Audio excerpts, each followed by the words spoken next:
According to the Synecdemus, in the province of Achaia, of which the Peloponnese was part,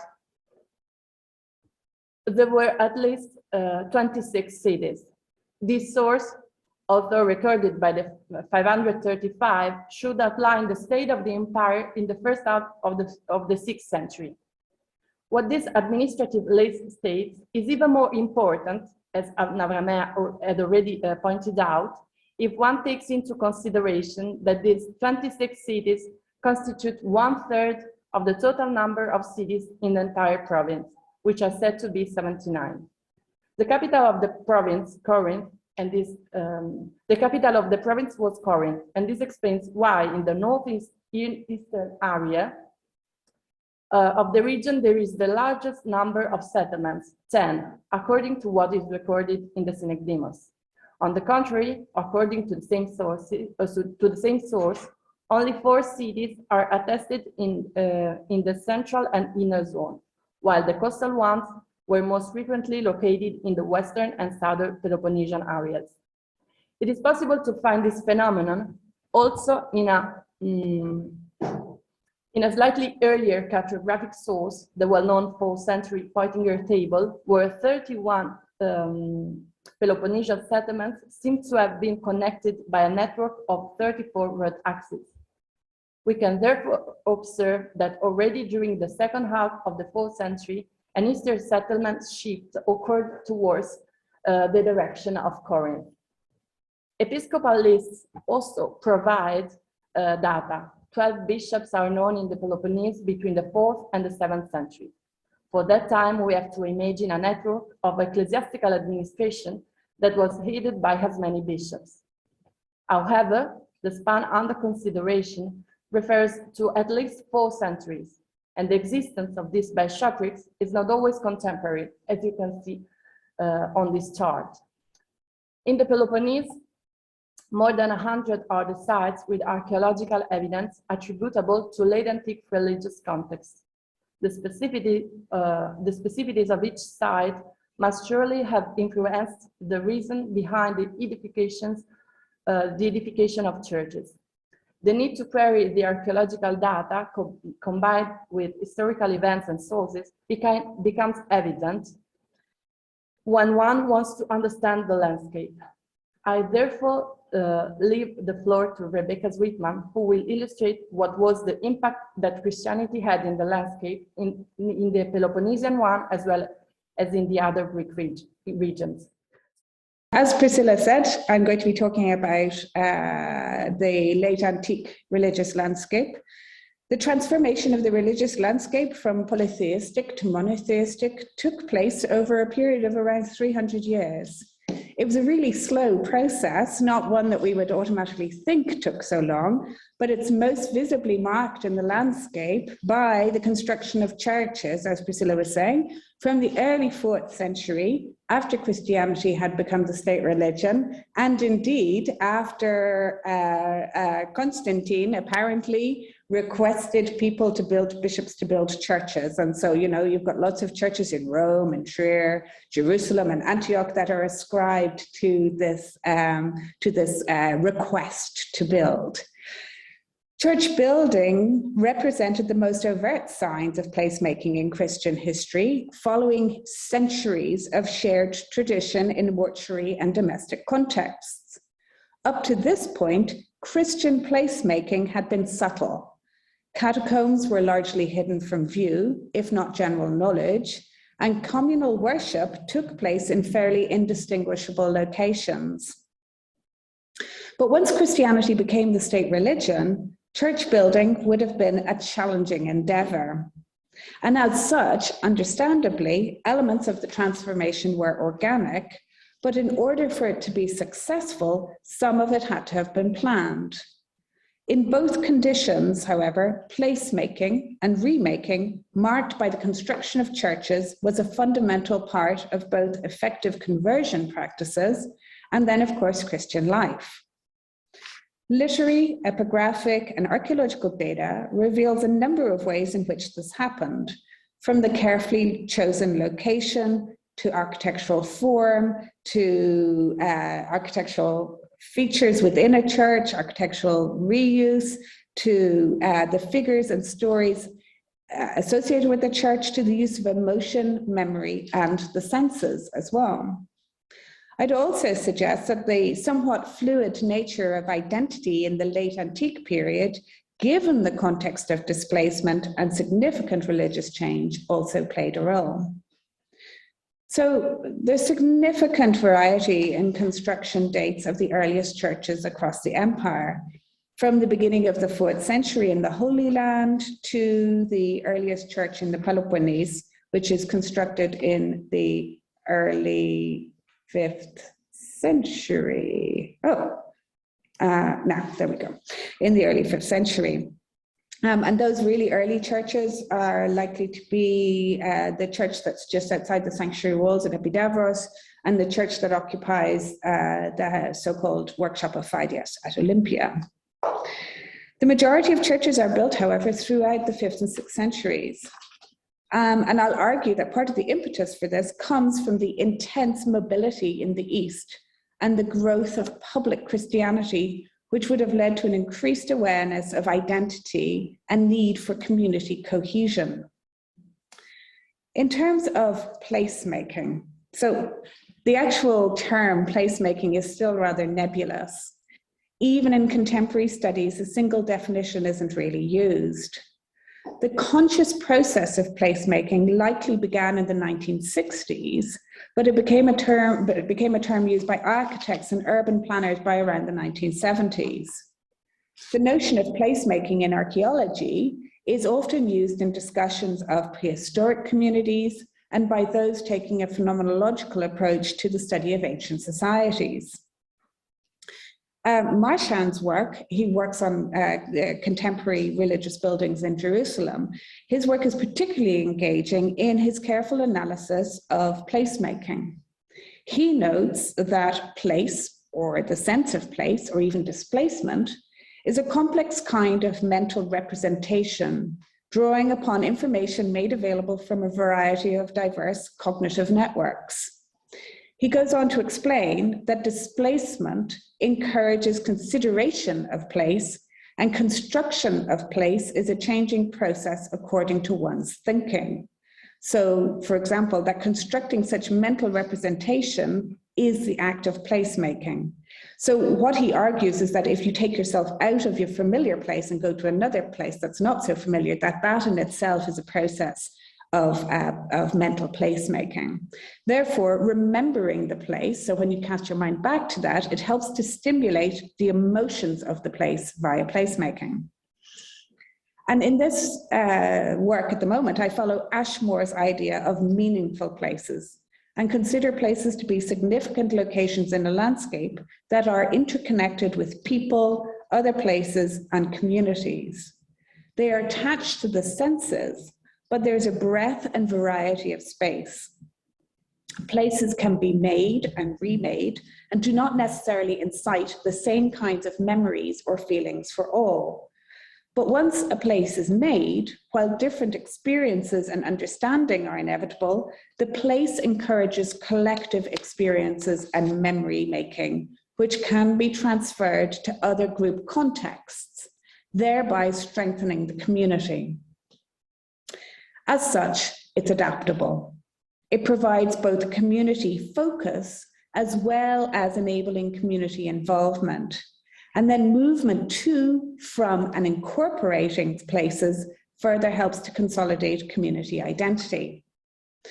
Now, placemaking is pertinent in building community solidarity, and particularly so in periods of displacement. But it's not automatic, nor is it passive. It provides opportunities for displaced people to become part of a community, but only if there's active engineering behind this. So it's not, you need to put the agency into it. So one of the key values of looking at placemaking and remaking in the late antique period is that it enables us to reinstate active agency into the processes of community engagement with the church once it's constructed. And this alludes to what Priscilla was saying earlier on. Unfortunately, it's mostly the churches that we have evidence for. And so we're trying to reinsert the community into the church by looking at a wide range of approaches. Placemaking is not limited to the immediate space occupied, but other spaces can be transformed by the incorporation of an association with place. So, for example, processions to a place can help give religious meaning to otherwise everyday space, such as urban or rural landscape. And some of this can also be further emphasized through the location of other churches or cemeteries or points at liminal spaces as well, which we'll come back to. So while the earlier churches were being constructed from the 4th century, this was also a period of huge uncertainty and stress for many, with different bearings across the empire. Allen and Neal's analysis of the episcopal letters of the 5th and 6th centuries have shown that much of what damned the period were small-scale, local or regional crises. From the 4th century, areas of the Eastern Empire experienced earthquakes, tsunamis, crop failure, disease, incursions, community rifts, exiles, forced displacement, in addition to an uncertainty in religious identity. I suppose not unlike what we're experiencing at the moment. If a place becomes difficult, communities will choose to continue to identify with their existing spaces. And we see this after earthquakes, where people really want to reoccupy their original space as quickly as they possibly can, or move back to it as quickly as they can. It's possible to argue here that Christianity helped create order and therefore allegiance in amongst these various crises, which precipitated significant forced mobility across the Eastern Empire. And that's what we'll have a look at now. So, in terms of displacement, in the first half of the 4th century, there was significant trouble around the Danube. And while Constantine quashed many of the efforts of the Goths, he transplanted or settled communities of Sarmatians on the north bank of the Danube to help shore up the line against the Goths. The 365 earthquake destroyed most Cretan cities, as we well know, many cities in southern Greece, and of course Cyprus as well. In his Res Gestae, not only does Ammianus describe the tsunami that devastated cities on the northern coast of Cyrenaica in Egypt that followed the earthquake, but he also notes the significant impact that this would have had on food production. And of course, food production there would have impacted it on many other places in the Mediterranean. These events would have displaced populations, and the need for urban reconstruction would have also created a market for architects and craftspeople to travel to. And in my more cynical of moments, I often think that a lot of the reason why we have churches located in certain areas is partly because of the reconstruction of cities and the demand for architects and new buildings in those cities. That's a whole other paper though. Shortly after the invasion of the Huns eastward across the Pontic steppes, this forced the Goths to flee and move it south into the lands of the Roman Empire along the Danube from 376. And a few decades later, we know that Alaric's led invasions through mainland Greece, sacking Athens in 395 and through Italy, destroying Rome in 410, creating yet more displacement. The 4th to 6th century earthquakes also caused significant geomorphological change on the coastline and the full or partial submersion of at least 21 coastal settlements and ports, including Kenkrea and Gythio, whose ports were submerged in AD 375. So in addition to environmental and conflict displacement, exile too continued to be common. We know that political exile continued. Brangington's work has highlighted some of these, and also we know from Ammianus there's a series of 4th century examples. So Valens sent Flaminius, commander of Julian's armies, to exile in the Crimea, and Constantius II exiled Gerontius, and Julian exiled Florentius. For political exiles too, records of the infamous examples survive. But of course, as Steeney notes, records for the huge number, presumably huge number of internal exiles, that is to say people who were exiled by a governor to within their own province, are unlikely to have survived. Bishops and clergy were also frequently banished, and actually in the 4th century there was a change in attitude, whereas before people were encouraged to stay and become martyrs. By the time we have the 4th century, there's a change to the positive attitude towards fleeing, to echo the idea of Christ fleeing to the desert, as it wasn't his time yet. Athanasius became something of a poster child in this regard. He was exiled 5 times on the orders of 4 different emperors and was lauded as a significant force in the spread of Christianity. And of course, this is indicative of a wider acceptance of displacement in all forms. So in terms of displacement, studies of displacement in both ancient and modern contexts tend to focus on the impact of being forced to move and less on the process of trying to build a new life. Furthermore, as we noted, internally displaced people are still often overlooked in scholarship. The protracted displacement in Greece in the latter half of the 4th century, due to a range of reasons involving disparate communities, would have created something of a fluid sense of belonging in the Peloponnese. Those displaced, as well as the new communities that hosted them, were impacted on, creating in-groups and out-groups and something of a stress on community identity. And in fact, not necessarily this community stress, but the identity crisis is also somewhat reflected in the ecumenical councils, as struggles with defining Christianity and its beliefs were debated. In overt and covert ways, the church catered to communities experiencing displacement through the provision of charity and social services, as well as encouraging people to be charitable to strangers. And it seems that placemaking and remaking was fundamental, or was a fundamental part of the growth of Christianity in this period. The idea of displacement, either forced or voluntary, was never really far from the story of Christianity. St. Paul and his companions traveled to convert populations.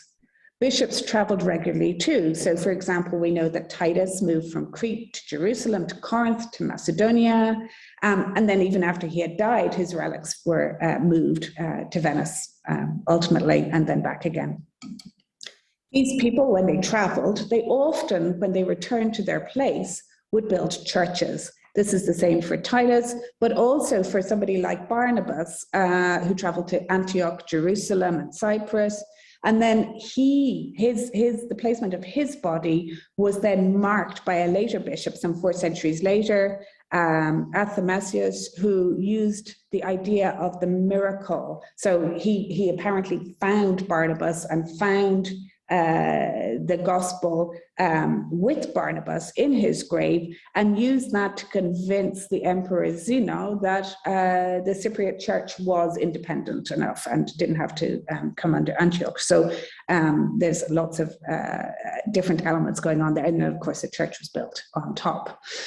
The Empress Eleni, too, she traveled in search of the Holy Cross and other places of Christian importance, and in the process commissioned churches to be built, for example, in Jerusalem, and apparently the Catapoliani church in Paros that you see here. And this is the image that you see is the return of Eleni to Greece as well.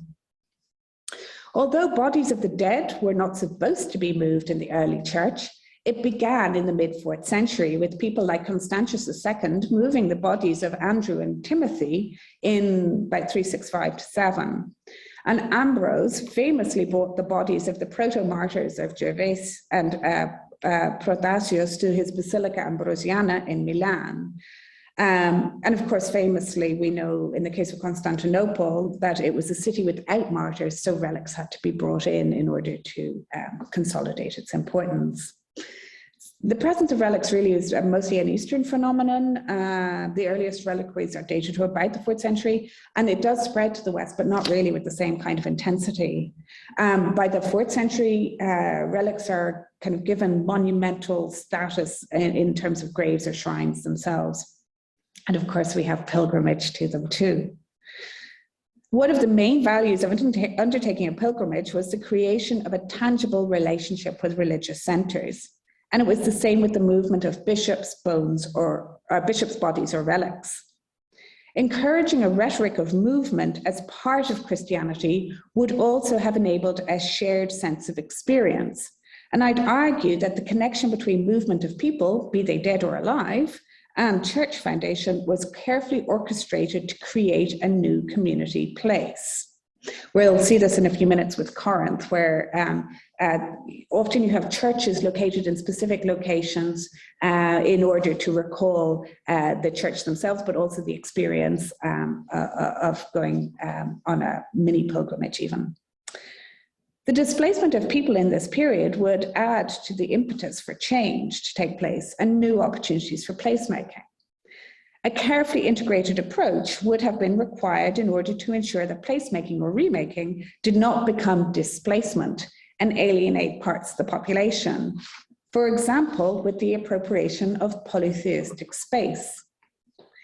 For many bishoprics, it would have been difficult to secure land, financing, and indeed trust of the community to build the first church within. And so, of course, to do this, careful planning and consideration was needed. So with that, let's have a look at the church and placemaking with a focus on the Peloponnese. We can hopefully see how the church used places and indeed placemaking in the case of sanctuary spaces in the context of displacement to draw in the local community and provide a sanctuary of steadfastness in an otherwise restless world. In many cases, placemaking draws on existing associations with the landscape. And I actually wonder if this is particularly pertinent for locations where there may be existing religious contentions.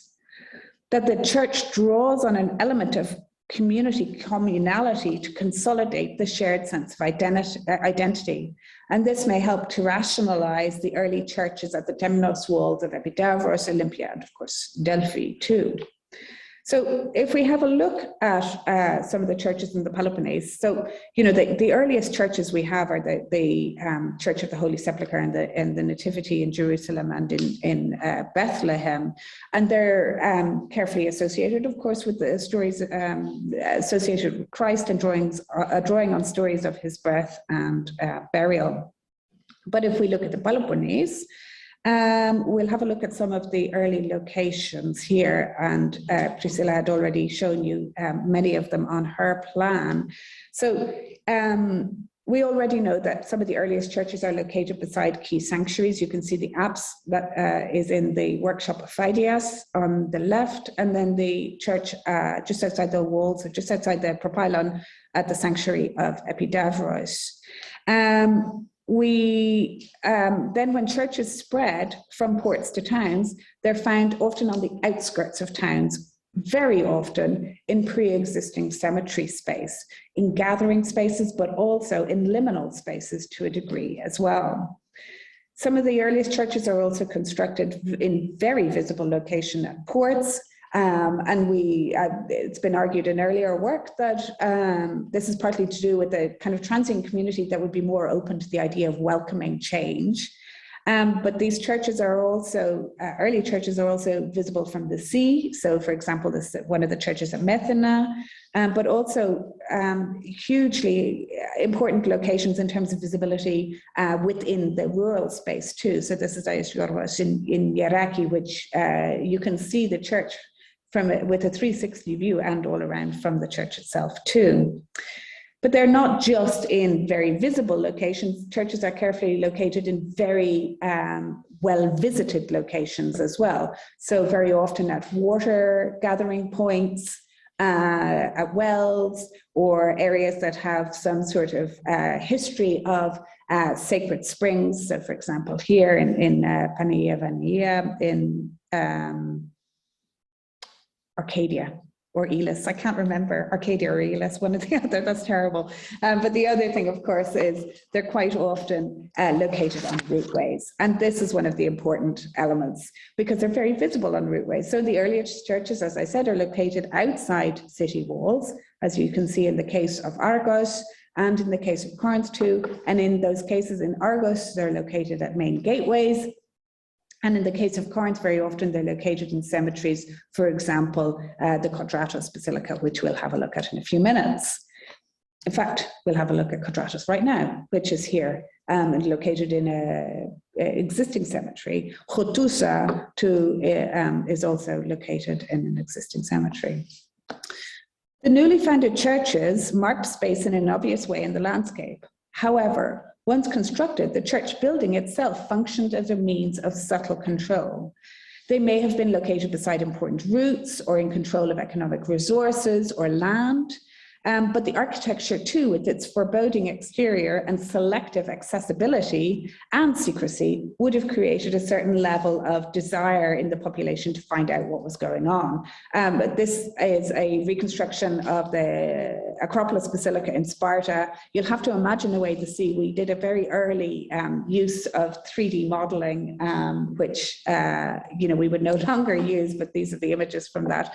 And in fact, what was really useful about doing this 3D modeling or reconstructions was to see the lines of sight within the church and what people would have seen as they were moving around different parts of the church. And this plays on the idea of selective accessibility for different people according to the views that they would have seen within the church. But not just visibility. It's not just what you can see within the church, but who can see you as well. And this also plays a little bit of a role in terms of the kinds of decoration that were in the church. So decoration very often to wow the visitors and impress the visitors and create a kind of movement or a sense of movement within the church as well. So in the remainder of the paper, I'd like to focus on particular elements of placemaking and people, which echo a sense of displacement in the 4th and 5th centuries. Although this work is in its very early stages, I'd like to suggest that part of the success of placemaking was the carefully chosen individuals, and that these individuals were, by and large, peripatetic and associated with the first Christian churches. That is to say, martyrs, bishops, and imperial aristocracy who were on the move. And this extends too to the relics of individuals as well. And this really isn't unlike stories of how new cults are founded in significantly earlier periods. That is to say, through the association of perhaps an out-of-towner or the transferal of cult objects from one place, Troy, to another Rome, for example. And it calls to mind and embraces the state of displacement while subtly emphasizing the value of the new and in accepting it.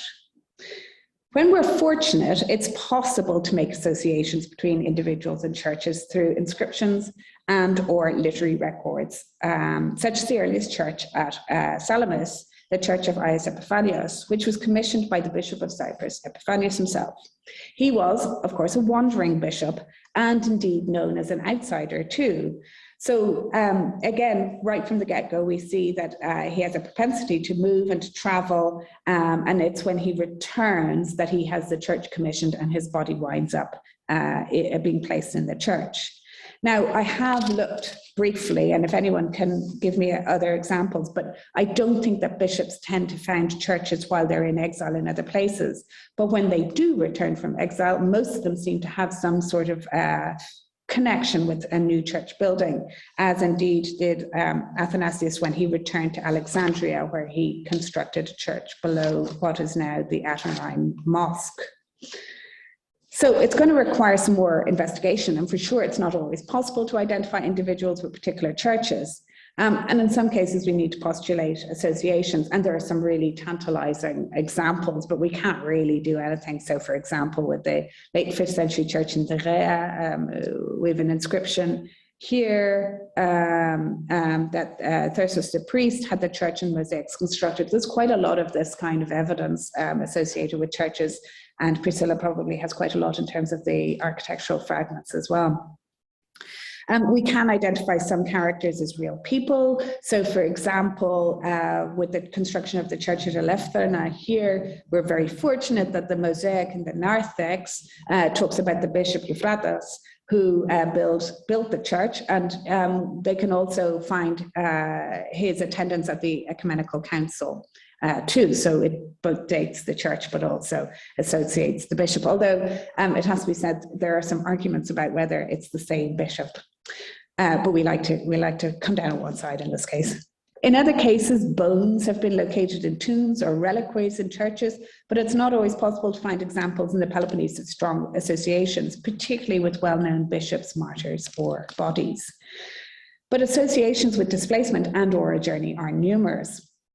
But if we have a look at Corinth just now, as I'm sure you all know, there are a huge number of churches. That the date of Lycaon is wishful thinking. It's much later. I don't know why that's still there. But anyway, the earliest churches are located at Kranion, Kodratos, Skutela, which is here, and then the Lycaon one is down here. So on an approach to the city, you would have moved up through the route, possibly passing through the Skutela Basilica, but more than likely through the Kodratos, passing the Kodratos cemetery, and in this case, it's at the boundary of the city, very much so, the kind of space between the rural and urban. So the Kodratos himself was a martyr, and his mother originally had fled persecutions in Corinth to a mountain. And although she died, Kodratos survived her death by being embraced in a cloud, which fed him dew. Although he grew up in the wilderness, his meeting with Christians led to his conversion. And although he spent a lot of his time in solitude in the wild, he attracted a following. And eventually he and his companions were murdered by a possible beheading or drowning or being crushed in a stone press. In any case, he becomes associated with this church. And what we have is a very nice parallel where we have Kodratos, who went from urban space to rural space back to urban space, and the construction of his church at the edge of that space, at the edge of the rural and urban in Corinth, but also in what was a cemetery space, also is drawing on the liminality of the martyr too. Similarly, the church at Lycaon, which is massive, it's one of the biggest in the east, and was certainly visible from the sea. The martyr cult associated with this church is that of Leonidas, and of course the church is possibly an imperial construction as well, judging by the size and the Constantinopolitan architectural features too. Leonidas was a teacher from Troezen, and along with 7 virgins was brought to Corinth to stand trial. Although they tortured him by scraping him with a sharp instrument, he did not renounce his faith. When they tried to drown him and the virgins, they walked on water until they had stones tied to them to drown them. So he's associated with this, but again, it's drawing on the idea of different kinds of spaces. So the water and the Lycaon Basilica, of course, is on the edge of the water. Similarly, we have a situation with Andrew, St. Andrew, who was said to have been captured near the village of Gurgurmiza, where his footprints, which you can see here, are allegedly carved into the rock by a miracle. We're told by Gregory of Tours that the tomb of Andrew in Patras, which on the day of his feast produces oil, and the oil has healing power in massive quantities, and it also has the power of increasing the fertility of crops in the following year. But we also hear that Emperor Justinian rebuilt in larger and more splendid form the ruinous Church of the Apostles in Constantinople. And during that rebuilding, the wooden coffins with the bodies of Andrew, Luke, and Timothy were discovered, and they were reburied in marked graves. So in both life and in death, Andrew was moving around. And of course, famously, we have part of the relics of St. Andrew in the town where I live, in St. Andrews. In these examples, the associated bishops and/or martyrs are moving, but so too are the relics. They don't have fixed places until it comes to the founding of the church, and therefore the need to placemake. Scholarship is increasingly showing a more peaceful and incremental Christianization process than previously considered, certainly in the eastern provinces. Contrary to the idea of victory over adversity as a means of attracting a wide population to the church, more subtle means were required to encourage conversion. As such, placemaking and remaking would have been key to this process, giving existing communities a focal point in their place of old religion, even if there's a significant continuity of polytheistic festivals, and displaced communities a means of gaining a sense of belonging. To enable the earliest church buildings to be successful in the landscape, that is to say, function as a community hub, they had to appeal to a wide group of people, some of whom had direct and indirect experience of displacement, as well as, in a sense, seeing their gods being displaced too. Locating a church in a shared place of importance or gathering draws on an emotional attachment to the area. When a shared sense of communality is forthcoming, this helps people who feel displaced experience a symbolic belonging. In many respects, the constant movement of pilgrims, bishops, imperial and holy individuals, relics in the church, provide a sense of communality in the shared displacement. The creation of place through the situation of the church would have provided structure to and opportunities for community consolidation and be a catalyst for solidarity. This would have been further articulated through movement of pilgrims, bishops, imperial elite, and displaced. The idea of communality and movement created an accumulation of collective experience, helping to articulate the space as meaningful. As people and relics of faith migrated, so did the faith itself. Placemaking did not serve just one purpose. It gave the new religion a public focus. It provided a means for community building in the face of internal and external displacement. And in terms of the benefits for the church, it helped to mark ownership of the land, sometimes with direct economic potential or indirect through the leasing of land. Through location, architecture, and associations, the church was an effective element of the Christianization process. Thank you.